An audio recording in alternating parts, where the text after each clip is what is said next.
Los rincones más apartados del planeta suelen ser islas, separadas por grandes extensiones de océano que las alejan de cualquier continente o tierra cercana. Su aislamiento geográfico las convierte en lugares difíciles de alcanzar, con climas duros y pocos recursos disponibles, lo que ha hecho que muchas sigan siendo poco conocidas. Un ejemplo es Tristán de Acuña, donde toda la comunidad comparte apenas 8 apellidos y vive sin bancos, sin aeropuerto y sin señal telefónica constante, y hasta hoy hay senderos que solo se recorren si alguien los enseñó antes. Pero esta es solo una de las tantas que te mostraré hoy y que esconden algunas de las cosas más hermosas, pero también más aterradoras y difíciles de explicar. ¿Cuáles son esos lugares donde casi nada entra sin ser anunciado y lo que se guarda no siempre se cuenta? Santa Elena, la isla que provocó uno de los primeros desastres ecológicos humanos.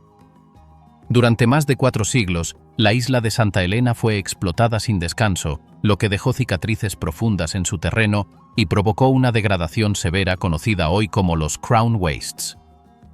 Este desgaste temprano figura entre los primeros desastres ecológicos causados por seres humanos, y se agravó cuando, hacia comienzos del siglo XIX-XX, la economía local dependió casi por completo del lino neozelandés, utilizado para elaborar cuerdas y tejidos. Cuando en 1966 dejó de tener demanda, la planta ya se había extendido por gran parte del territorio y aún hoy amenaza la supervivencia de especies vegetales únicas. La flora nativa ha sido desplazada, y pese a los esfuerzos por recuperar el paisaje original, ciertas zonas del interior siguen dominadas por ese cultivo invasivo. Ubicada en pleno Atlántico Sur, a más de 2.000 kilómetros de las costas africanas, la isla tiene una extensión de 122 kilómetros cuadrados. Sus orígenes volcánicos se evidencian en las formaciones geológicas que se alzan con nombres como Lot, Lot's Wife o Gates of Chaos. Diana's Peak, su punto más elevado, alcanza los 823 metros. Con un clima subtropical seco, temperaturas entre 15 y 32 grados, y lluvias escasas que rondan los 150 milímetros al año, el entorno resulta frágil y expuesto a largos periodos de sequía. A lo largo de millones de años, tras la llegada natural de especies desde el continente africano, Santa Elena desarrolló un ecosistema extraordinario. Muchas de sus plantas autóctonas son consideradas vestigios de una vegetación primitiva que habría estado extendida en otras regiones hace millones de años. Una de ellas es el helecho arbóreo Dicksonia arborescens, presente desde hace al menos 9 millones de años, aunque ya extinto en su lugar de origen. En total se registran 431 especies vegetales superiores, de las cuales 45 solo existen en la isla. Algunas, como el olivo silvestre, el ébano enano o el redwood de Santa Elena, no han vuelto a verse desde principios de los años 2000, mientras que otras, como la Bulbostylis neglecta, que se creía desaparecida, fueron halladas nuevamente. Aún así, los daños no se limitan a la vegetación. De las 8 aves originales que eran exclusivas del lugar, solo sobrevive una: el chorlito de Santa Elena, también conocido como wirebird, que hoy se encuentra restringido a ciertas zonas planas del interior. Los insectos también muestran un alto nivel de especialización. Existen 157 especies de escarabajos propias del lugar, como el Aplothorax burchelli. La pérdida de hábitats comenzó incluso antes de que se establecieran asentamientos permanentes. Actualmente, menos del 1% de la isla conserva fragmentos de bosque con vegetación semi-original, mientras que más de la mitad del territorio está cubierto por suelos erosionados o matorrales dominados por especies traídas desde otros lugares. En las últimas décadas se han desarrollado programas para restaurar parte del paisaje, y el gobierno local ha creado una sección dedicada a especies autóctonas junto con áreas de protección, entre las cuales destaca el proyecto de recuperación del bosque nuboso que sobrevive en las zonas altas. Aunque estos bosques apenas ocupan 16 hectáreas frente a las 600 que existían antes de la llegada humana, albergan cerca de 250 especies exclusivas del Reino Unido. Su función también es vital para capturar la humedad que traen los vientos marinos, filtrándola hacia el subsuelo y alimentando los acuíferos. Casi la mitad del agua dulce que consume la isla proviene de esas zonas elevadas, donde cerca del 60% se obtiene directamente de la niebla que condensa sobre la vegetación. El proyecto de restauración del bosque nuboso ha permitido reintroducir especies como el spiky yellow woodlouse y recuperar plantas consideradas extintas como la she cabbage, que tras años de reproducción en viveros ha vuelto a multiplicarse con miles de ejemplares. Incluso se instaló un laboratorio de micropropagación para especies vegetales muy sensibles, mientras se eliminan plantas invasoras que alteran el equilibrio hídrico y amenazan las especies nativas. Cuando finalmente se habilitó el acceso aéreo, la isla dejó atrás su aislamiento histórico. En 2017 se completó la construcción de un aeropuerto, aunque la pista se edificó justo sobre zonas críticas donde anida el chorlito, lo que agravó su situación. También se han abierto caminos hacia esa infraestructura y se han instalado turbinas eólicas y paneles solares, lo que ha incrementado la actividad humana en espacios antes protegidos.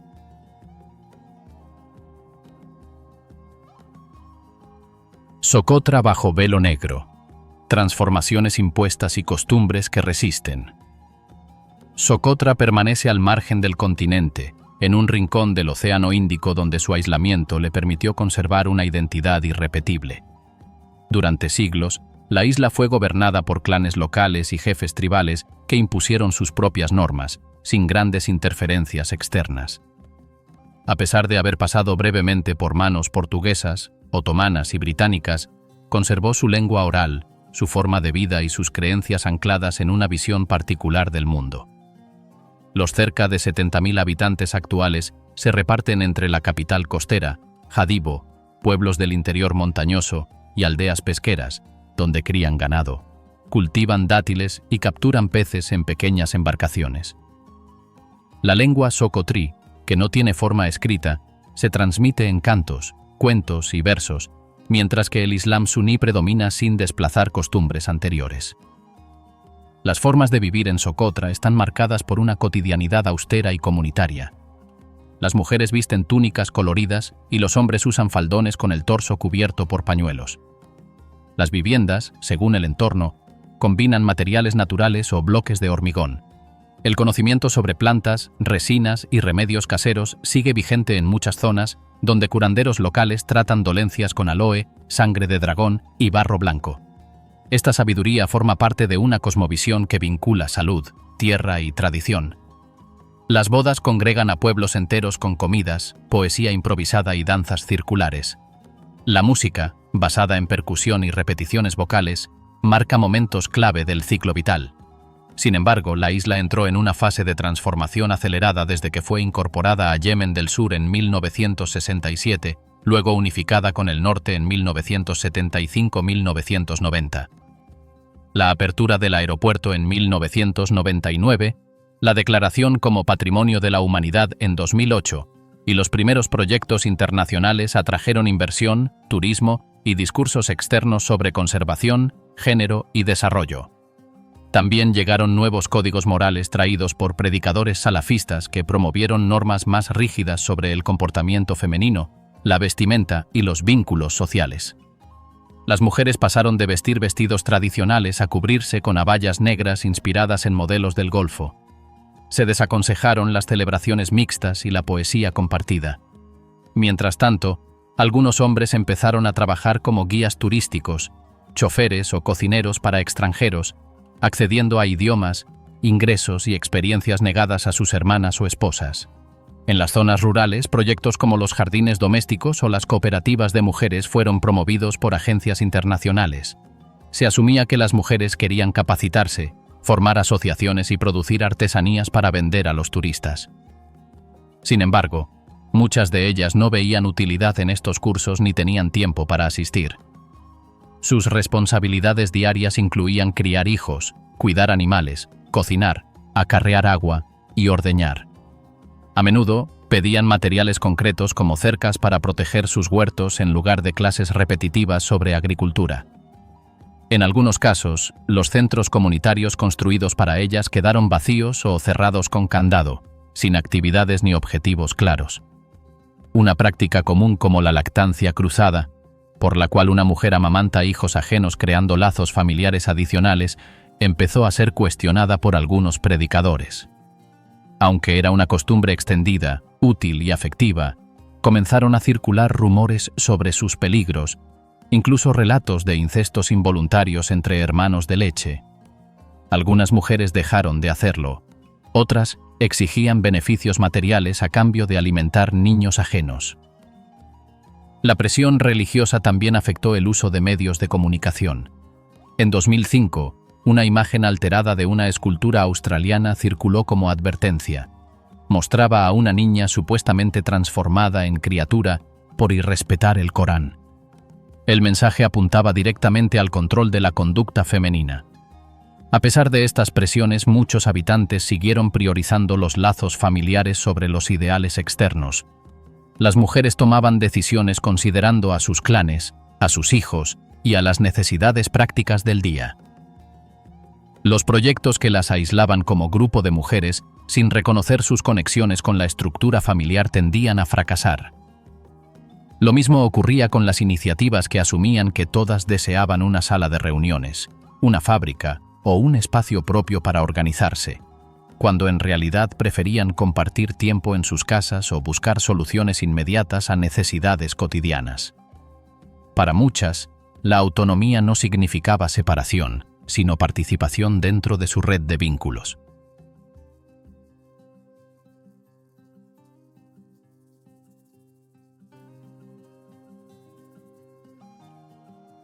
El turismo, por su parte, se convirtió en una fuente de ingresos desigual. Algunos lo aprovecharon de forma creativa. Abdullah, conocido como el hombre de la cueva, construyó una especie de personaje que mezcla pasado y espectáculo.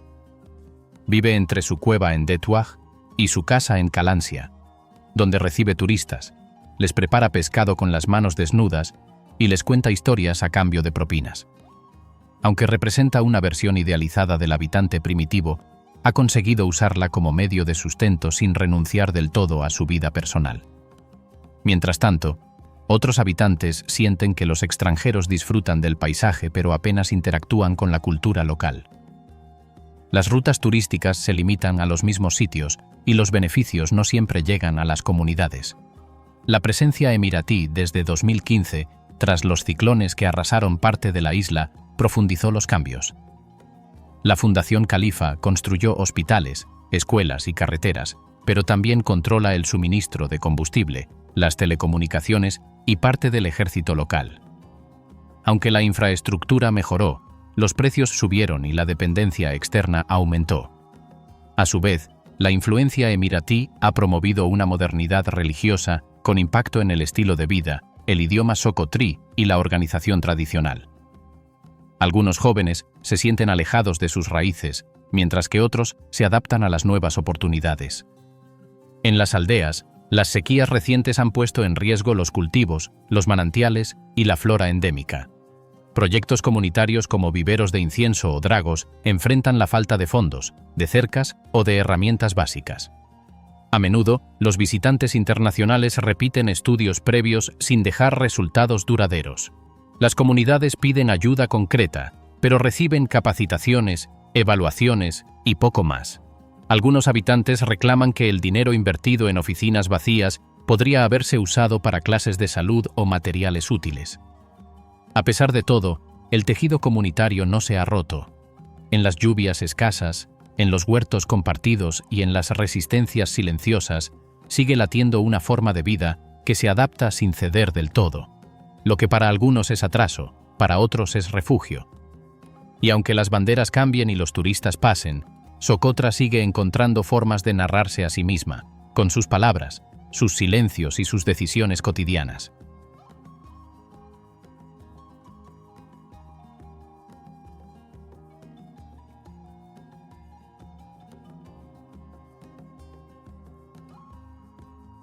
Palmerston, la isla de un solo apellido y 3 familias que no pueden mezclarse.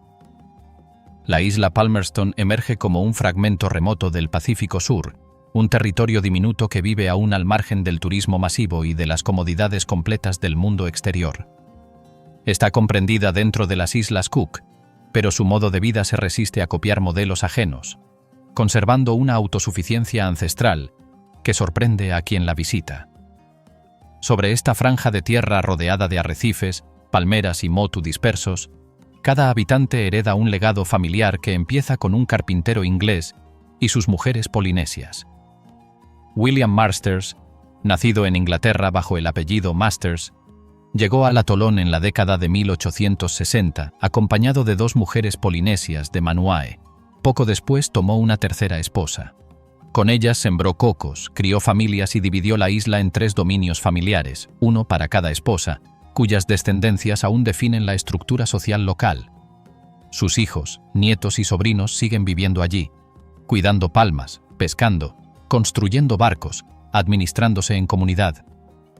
Masters murió en 1899, pero su impronta persiste en cada vivienda de madera, en cada motu que lleva el nombre de alguno de sus linajes, en la forma de hablar que mezcla inglés arcaico con palabras polinesias, heredadas de generaciones anteriores. El atolón consta de varias islas de arena que rodean una laguna inmensa de aguas claras y arrecifes vivos. El islote principal, Home Island, es donde vive toda la población permanente.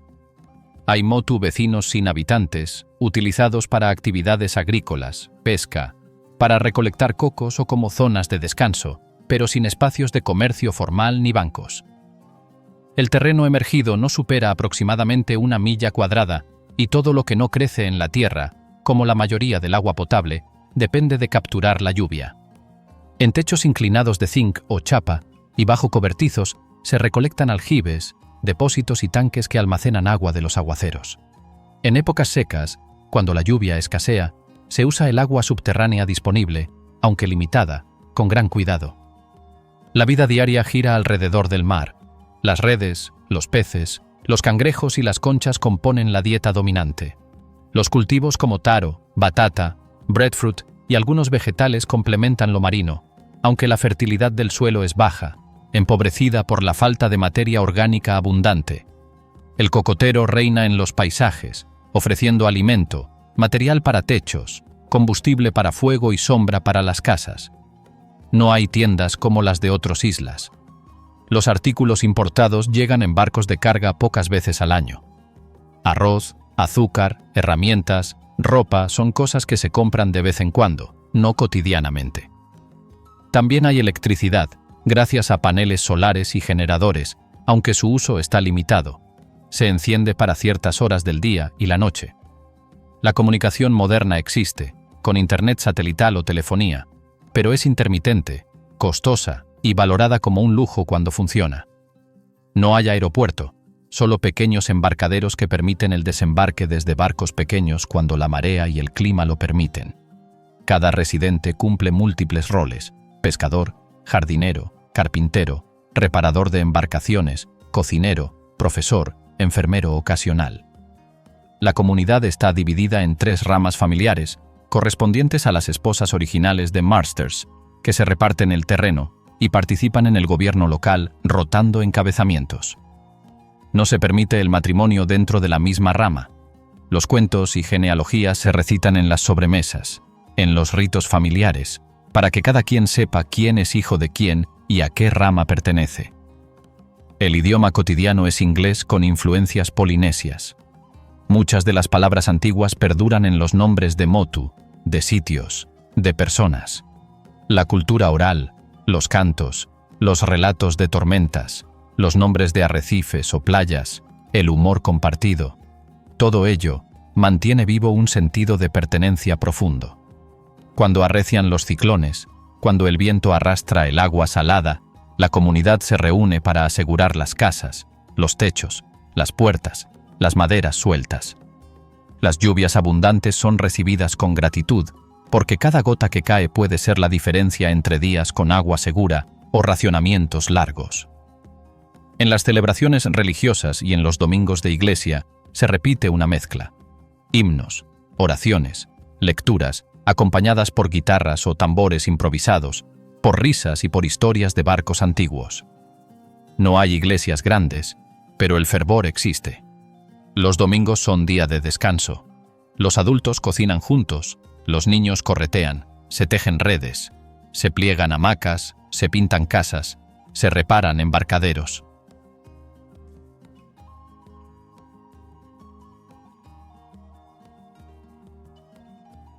Tristán de Acuña, el refugio imposible en medio del océano. En mitad del Atlántico Sur, a más de 2000 kilómetros de cualquier continente, existe una isla que no aparece en los mapas turísticos ni figura en itinerarios de cruceros. Tristán de Acuña es un pequeño pedazo de tierra volcánica rodeado por olas salvajes y azotado por vientos constantes, donde no hay aeropuerto, ni puerto profundo, ni conexión telefónica estable. Su única vía de comunicación con el exterior depende de unos pocos barcos que tardan al menos una semana en llegar desde Sudáfrica. Esta aislada comunidad pertenece al Reino Unido, pero su modo de vida se parece más al de un pueblo del siglo XIX. En este rincón remoto del planeta viven menos de 300 personas que han aprendido a adaptarse a un entorno hostil, donde cualquier error puede costar la vida y donde el tiempo se mide con los ciclos del mar y no con relojes digitales. La isla forma parte de un archipiélago volcánico que también incluye a las islas Inaccessible y Nightingale. Aunque su origen geológico es violento, con un cono volcánico que sigue activo, el asentamiento principal, llamado Edinburgh of the Seven Seas, ha logrado mantenerse en pie a pesar de las erupciones, los deslizamientos de tierra y las tormentas que golpean con frecuencia. La vida cotidiana transcurre en un ritmo pausado, sostenido por la pesca, el cultivo de patatas y la cría de ganado. La economía gira en torno a la venta de langostas a una compañía sudafricana y a la emisión de sellos postales que atraen a coleccionistas de todo el mundo. No hay bancos ni tiendas comerciales al estilo occidental. La electricidad funciona con generadores que se apagan por la noche. El agua se recolecta de la lluvia. Todo se recicla, se repara o se comparte. Aquí no existe el lujo ni la prisa. Solo lo esencial. No hay delitos ni policía. Todos se conocen por nombre y apellido. La educación y la sanidad están garantizadas por el gobierno británico, aunque los recursos son limitados. Una sola enfermera, a veces un médico de paso, y una pequeña escuela bastan para cubrir las necesidades de la población. Los niños crecen aprendiendo a lanzar redes, a recolectar huevos de aves marinas, a reparar techos y a memorizar el calendario de los barcos.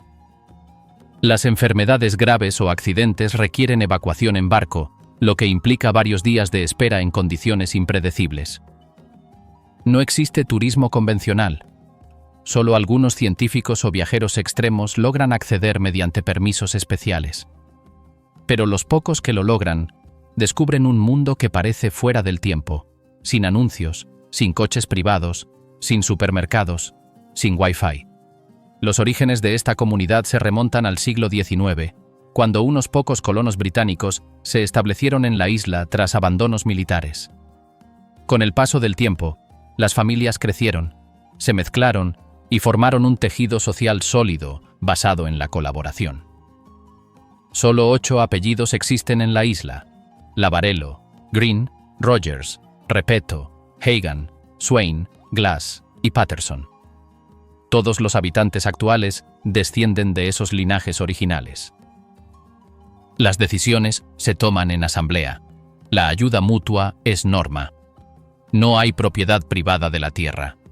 La isla entera funciona como una cooperativa autosuficiente, donde cada uno tiene un rol asignado y una responsabilidad compartida.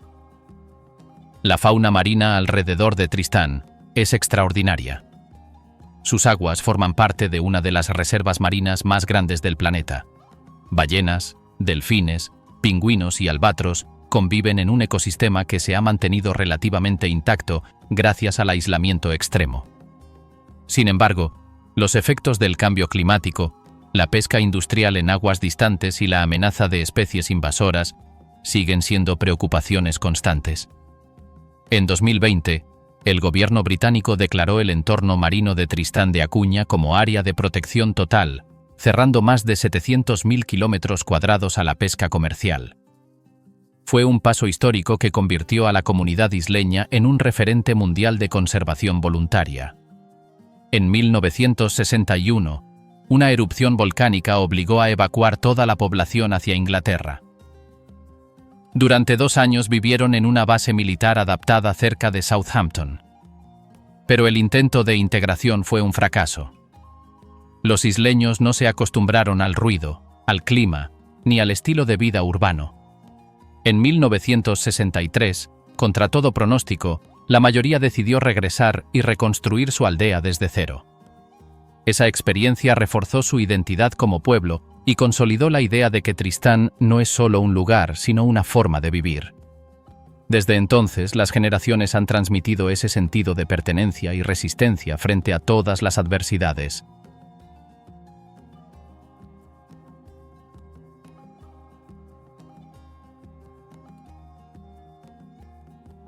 Caroline. El primer amanecer del año 2000 en una isla sin habitantes. En medio del Océano Pacífico Central, lejos de cualquier ciudad y más aún de cualquier ruta turística, hay una isla rodeada de silencio y tiempo inmóvil. Su nombre oficial es Caroline, aunque para muchos pasó a la historia con otro título: Isla Millennium. No hay casas ni carreteras, tampoco escuelas, tiendas o caminos.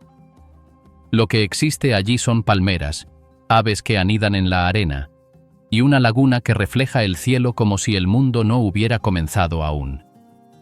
Nadie vive de forma permanente en esa isla. Está deshabitada, aunque no siempre fue así. Mucho antes de que los mapas le dieran un nombre europeo, ya había señales de pasos humanos entre las dunas, restos que muestran que algún grupo polinesio pasó por allí, probablemente en su tránsito entre atolones. Luego, durante siglos, solo el viento quedó como testigo de lo que ocurrió. Los primeros registros escritos aparecieron en 1606, cuando una expedición española cruzó esa parte del Pacífico sin desembarcar. Más adelante, en 1824, un barco inglés la anotó con otro nombre, y así siguió durante décadas, rebautizada por cada país que la avistaba: Isla Thornton, Hearst, Independence o Clark. Hasta que en 1868, el Imperio Británico la reclamó oficialmente como parte de sus dominios. Pero ningún plan de colonización se sostuvo. Lo único que interesaba en esas tierras remotas era el guano, un recurso entonces valioso como fertilizante. El interés duró poco y a medida que pasaban los años, Caroline volvió a quedar fuera de cualquier mapa práctico. Cuando Kiribati logró su independencia en 1979, la isla quedó bajo su control. A nivel político, era una de las más orientales del país, pero seguía sin gente, sin cultivos y sin función visible. Eso cambió por un motivo simbólico. A mediados de los años 90, el gobierno de Kiribati decidió modificar el uso horario nacional, extendiéndolo hacia el este para que toda la nación compartiera el mismo día. Así fue como la línea internacional de cambio de fecha dejó de pasar entre las islas del país. Caroline, que hasta entonces se encontraba un día por detrás de la capital, pasó a convertirse oficialmente en el primer lugar habitado del planeta en recibir el nuevo milenio. Aunque nadie viviera ahí, se organizó un evento para mostrarla al mundo. Se construyeron estructuras temporales y se colocó una pequeña base ceremonial. Durante algunos días, ese lugar sin habitantes recibió visitantes, cámaras y banderas. El 1 de enero del año 2000, el sol salió sobre Caroline y los noticieros de medio mundo lo anunciaron. Después de ese instante simbólico, la isla volvió a su rutina. El calor tropical, las lluvias intensas y los vientos alisios siguieron marcando el ritmo. No hay agua corriente ni electricidad. La única fuente de agua dulce es la que cae del cielo y se acumula en pozos rudimentarios cuando alguien llega. Aunque la isla está protegida como parte de una zona natural declarada santuario por Kiribati, no hay guardias ni vigilancia fija. Solo algunas expediciones científicas llegan de vez en cuando para estudiar la vida marina y las aves costeras que anidan entre la vegetación. Allí vive una de las colonias más grandes del mundo de aves llamadas sooty terns, que cubren ciertas zonas como una manta viviente. También hay cangrejos de coco que escarban bajo los arbustos y especies de peces poco vistas que nadan en la laguna interna. La isla está formada por una serie de islotes conectados por bancos de arena y vegetación costera. Es lo que los expertos llaman un atolón elevado, es decir, un anillo de coral que creció sobre un volcán submarino ya extinguido. El terreno es plano y su altura máxima no supera los 6 metros sobre el nivel del mar. Eso la hace extremadamente vulnerable. Con el aumento del nivel del océano, hay zonas que quedan anegadas durante las mareas altas. La erosión costera también avanza cada año. No hay protección natural contra tormentas o ciclones. Por eso, aunque sea un santuario ecológico, su futuro es incierto. Lo más particular de Caroline no es solo su naturaleza, sino la paradoja de su historia. Fue parte de varios imperios sin ser nunca habitada de forma continua. Fue colocada en mapas de conquista sin haber sido tocada realmente. Cambió de nombre varias veces sin que nadie la defendiera. Y cuando al fin fue mostrada al mundo, fue durante unos minutos, justo antes de volver al olvido. Hoy pertenece a Kiribati, pero está tan lejos del centro político del país que ni siquiera aparece en las rutas regulares de navegación. Para llegar se necesita una embarcación privada, muchos días de travesía y suerte con el clima.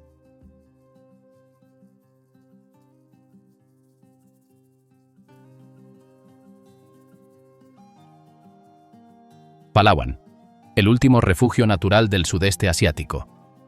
Ubicada en el extremo occidental del archipiélago filipino, Palawan no solo se extiende como una sucesión de islas que bordean el mar de la China meridional, sino que se levanta como un bastión de ecosistemas prácticamente intactos en medio del avance urbano que define al resto del país.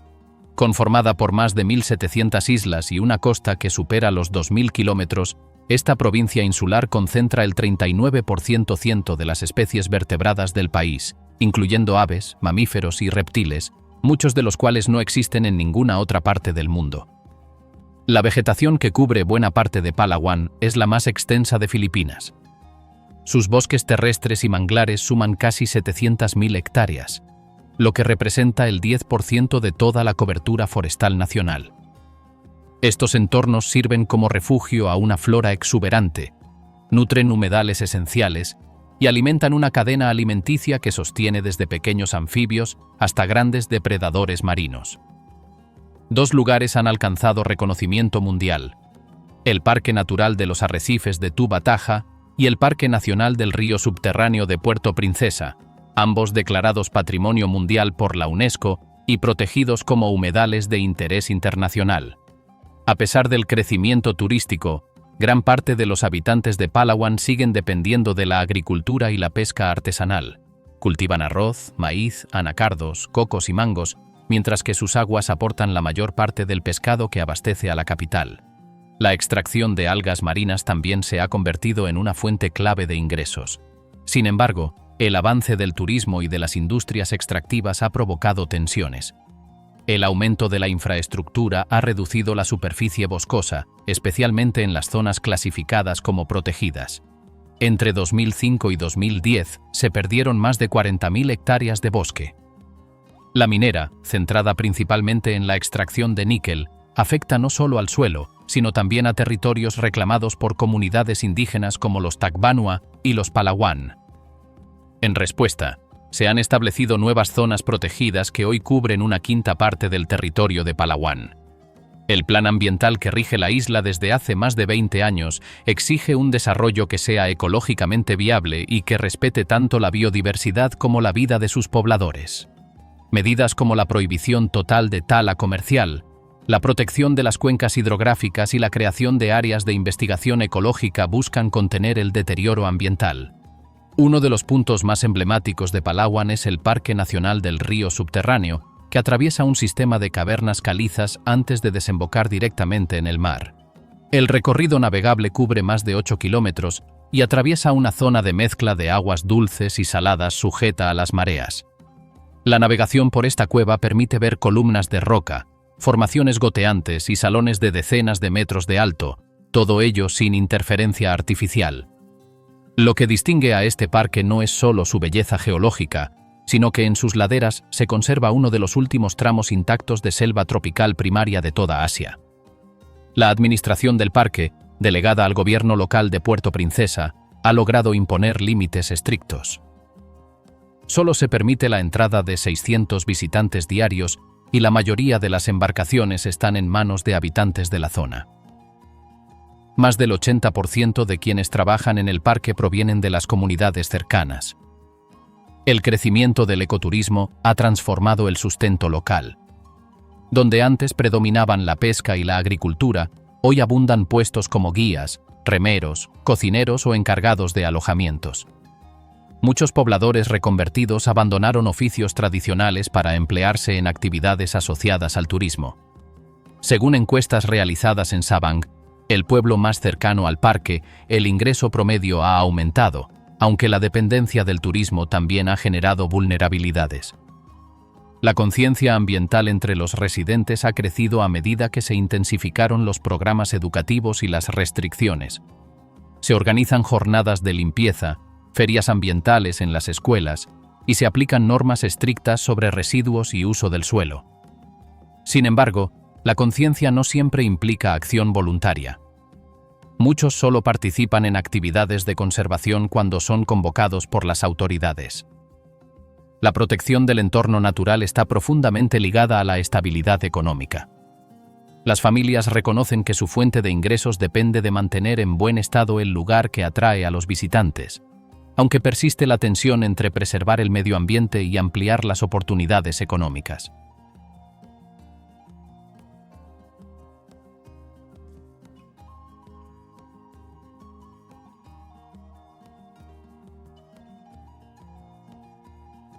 Lord Howe, la isla que limita su población para no perder su ecosistema, a mitad de camino entre Australia y Nueva Zelanda, en un rincón del mar de Tasmania, se levanta una isla remota que parece detenida en el tiempo. Lord Howe no tiene semáforos, ni grandes hoteles, ni multitudes. Solo hay un camino estrecho que cruza la isla y una norma estricta. Nunca pueden coincidir más de 400 personas al mismo tiempo. Aquí, la exclusividad no es un lujo turístico, sino una forma de supervivencia para uno de los ecosistemas más frágiles del planeta. Desde el aire, la isla muestra una silueta irregular marcada por dos montañas imponentes que se elevan junto al mar. El monte Gower, cubierto de niebla durante buena parte del año, protege un bosque húmedo que ha permanecido intacto desde hace miles de años. En sus laderas crecen helechos gigantes, palmas endémicas y orquídeas que no existen en ningún otro lugar. La mayoría de estas especies no tienen nombre fuera de aquí porque nunca cruzaron el mar. El aislamiento de la isla las mantuvo a salvo durante siglos, pero también las volvió vulnerables a cualquier cambio. En el entorno marino ocurre algo parecido. Las aguas que rodean la isla albergan el arrecife de coral más meridional del mundo. No se parece a los corales de clima tropical. Es más frío, más diverso, más resistente. Allí conviven especies de aguas templadas con otras de zonas cálidas, creando un entorno mixto que no se repite en ningún otro punto del océano. Entre los corales nadan peces de colores intensos, tiburones inofensivos, rayas y tortugas que se acercan a la playa sin miedo. Muchos científicos consideran estas aguas un laboratorio natural para estudiar cómo responderán los arrecifes al cambio climático. Pero la historia de Lord Howe no es solo biológica. Durante siglos, la isla fue ignorada por las grandes potencias del Pacífico. Fue descubierta por navegantes británicos a finales del siglo XVIII, pero nunca tuvo gran interés estratégico. Eso permitió que sus primeros colonos, familias dedicadas a la pesca y a la agricultura, desarrollaran una vida aislada del mundo moderno. Hasta hace pocas décadas, la electricidad era limitada. El correo llegaba una vez al mes y los barcos solo atracaban cuando el mar lo permitía. La radio era la única conexión con el continente. Hoy en día, aunque hay internet y pequeñas avionetas que aterrizan a diario, muchos de los habitantes siguen viviendo según ritmos antiguos, cuidando sus huertos, criando animales y evitando el uso excesivo de plástico o combustibles. En las escuelas locales, los niños aprenden desde pequeños el valor de conservar lo que los rodea. Cada familia tiene asignado un número limitado de vehículos. La basura se clasifica y se recicla o se transporta en barco al continente. No hay grandes supermercados ni franquicias. La carne se consigue por encargo y muchos productos frescos se cultivan en casa o se pescan en el mar. El turismo, aunque bienvenido, está regulado con firmeza. Hay una lista de espera para quienes desean visitar la isla y los hospedajes deben cumplir normas estrictas de sostenibilidad. No se permiten edificios nuevos si comprometen el entorno visual o natural. Todo debe integrarse al paisaje, sin alterar su esencia. Los visitantes que logran llegar encuentran playas de arena blanca, senderos que serpentean entre acantilados, miradores que permiten observar toda la isla en silencio. No hay discotecas ni centros comerciales. Las actividades más comunes son el buceo, el senderismo y la contemplación. Muchos turistas llegan atraídos por el monte Gower, cuya cima solo puede alcanzarse con guías autorizados. La subida toma todo un día y atraviesa tramos de selva densa, bordes de precipicio y zonas donde es necesario sujetarse de cuerdas. Desde arriba se ve la isla entera, el arrecife, el océano abierto y la franja de vegetación que protege todo lo demás. En ciertos momentos del año, las aves migratorias cubren los cielos. Algunas especies, como el petrel de Gould, solo anidan aquí. Otras cruzan miles de kilómetros para poner sus huevos en este pequeño refugio. Hay zonas protegidas donde está prohibido caminar durante los meses de anidación. Los propios habitantes colocan carteles hechos a mano para advertir a los visitantes. No es raro ver a los niños recogiendo basura que el mar arrastra, o a los ancianos explicando a los turistas por qué no deben tocar ciertas plantas. La conciencia ambiental no es un eslogan, es parte de la vida cotidiana.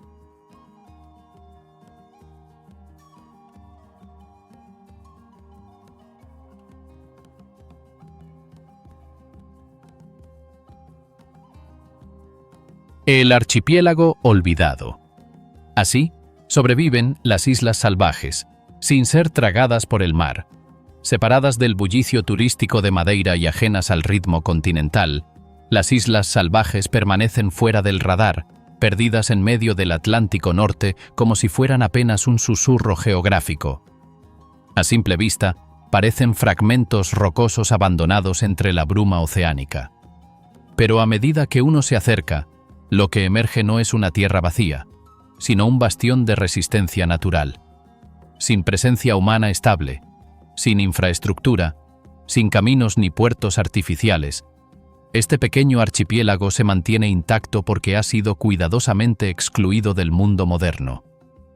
Solo un puñado de científicos, vigilantes ambientales y equipos temporales son autorizados a desembarcar, siguiendo protocolos estrictos que evitan cualquier alteración. Cada paso está regulado, cada objeto debe ser declarado, y los periodos de estancia no pueden superar ciertos días. Aisladas incluso de la historia colonial que moldeó a otras islas del Atlántico, las Selvagens fueron durante siglos territorio marginal sin valor estratégico ni agrícola. Ese olvido prolongado, más que condenarlas, las protegió. El archipiélago se compone de dos grupos principales: Selvagen Grande, la mayor y más escarpada, y Selvagen Pequena, que junto con los islotes adyacentes forma un conjunto más bajo pero igualmente inaccesible. Ambas están rodeadas por una costa abrupta, con acantilados verticales que impiden el desembarco libre. La única manera de acceder es mediante embarcaciones pequeñas, que deben esperar las condiciones exactas del oleaje para aproximarse sin riesgo. Las llegadas son tan poco frecuentes que la naturaleza ha fijado su propio ritmo sin interrupciones. El viento sopla sin obstáculos, la vegetación crece sin poda, los animales se reproducen sin ser cazados y las mareas arrastran lo que el océano decide devolver. A pesar de su reducido tamaño, las islas salvajes concentran una riqueza biológica que supera ampliamente su superficie. El suelo es rocoso y pobre en nutrientes, pero ha logrado sostener un ecosistema altamente especializado. Las plantas que logran enraizarse resisten la salinidad, los vientos constantes y la sequía prolongada. Las aves marinas, en cambio, han convertido a las islas en uno de los santuarios más importantes del Atlántico. Es aquí donde anidan miles de ejemplares de petreles, pardelas, charranes y paíños, algunos de ellos en peligro de extinción. La pardela del Atlántico, Calonectris borealis, encuentra en estos acantilados uno de sus últimos refugios estables. De noche, su canto agudo se mezcla con el sonido del mar como si el archipiélago respirara a través de ellas. El control humano no está ausente, pero se limita a la vigilancia ambiental. Desde 1971, Portugal declaró a las Selvagens como reserva natural integral. Eso significa que no solo se prohíbe la explotación comercial, sino que toda forma de presencia debe justificarse con fines científicos o de conservación. No hay rutas turísticas, ni señalización, ni servicios básicos. El número de visitantes por año es insignificante, y cada entrada debe ser autorizada por las autoridades regionales. Las patrullas de vigilancia, coordinadas desde Madeira, supervisan cualquier posible infracción. La pesca alrededor de la isla también está restringida, y cualquier actividad no autorizada puede desencadenar sanciones. Esta política de aislamiento ha funcionado como escudo, pero también como alerta. Lo que sobrevive aquí, sobrevive a pesar de un contexto cada vez más hostil. Una de las amenazas más persistentes es el cambio climático. Al estar formadas principalmente por formaciones bajas expuestas al mar abierto, las islas están entre los primeros puntos del territorio portugués en riesgo por la subida del nivel del mar. Las zonas donde anidan las aves son especialmente vulnerables, y una variación mínima en la línea costera podría alterar drásticamente el equilibrio biológico. Además, los efectos acumulativos del calentamiento oceánico ya se sienten en las corrientes, en la temperatura media del agua y en los patrones de alimentación de las especies marinas que rodean el archipiélago. Las consecuencias no son solo teóricas. En los últimos años, estudios han detectado una disminución preocupante de algunas colonias de aves, así como cambios en la distribución de peces que antes abundaban en los alrededores. La pesca ilegal, aunque difícil por la vigilancia, también representa un riesgo cuando ocurre durante la noche o en temporadas donde hay menor presencia de patrullas.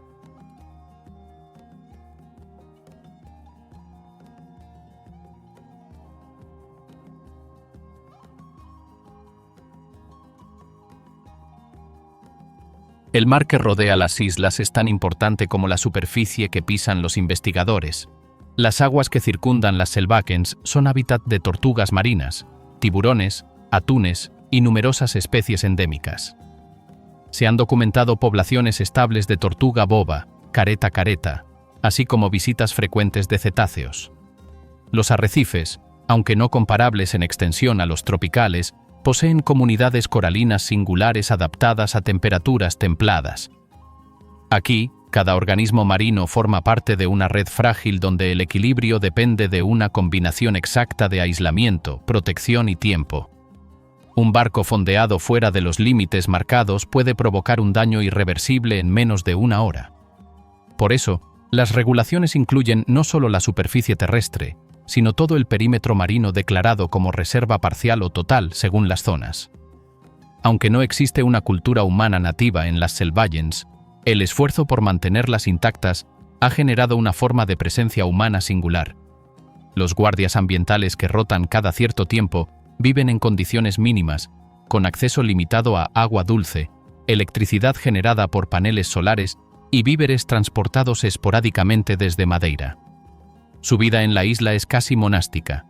Registran datos, vigilan rutas, monitorean nidos y durante las noches, cuando la actividad de las aves aumenta, anotan sonidos y desplazamientos. En ocasiones, reciben equipos científicos de universidades portuguesas o centros de conservación, pero sus visitas son breves. El contacto con el continente se reduce a comunicaciones esporádicas por radio o señal satelital. No hay cobertura móvil, ni internet, ni estructuras temporales de ocio. Ese vacío tecnológico, más que una carencia, se convierte en una herramienta. Sin distracciones externas, los registros son más precisos, las observaciones más constantes y la conciencia sobre la fragilidad del entorno más aguda. En estos lugares alejados, el aislamiento no siempre es carencia. A veces es una forma de seguir viviendo sin pedir permiso. Cada uno guarda algo que no se muestra fácil. Y aunque parezcan olvidados, siguen ahí con sus reglas, su gente y su ritmo, sin esperar visitantes ni dar explicaciones.